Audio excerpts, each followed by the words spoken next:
So which foam roller should you use? Let's start with hard versus soft and squishy. Our body doesn't necessarily respond better to something harder. We need to down-regulate our muscle tone with foam rolling. And so in order to do that, we need to make our muscles not hurt too much. So you want to keep the amount of density in the foam roller to something that doesn't make you tense up, to something that you can relax into and ease out that muscle tension.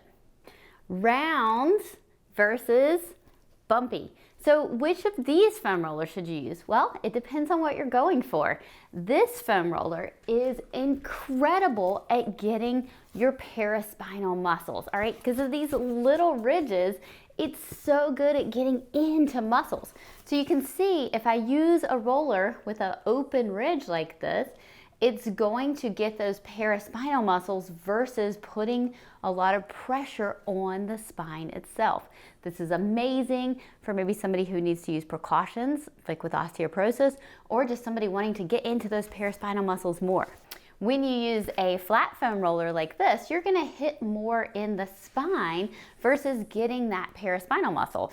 So you can consider whether or not you wanna kind of smash everything, or you wanna be a little bit more particular with how you are driving your foam roller.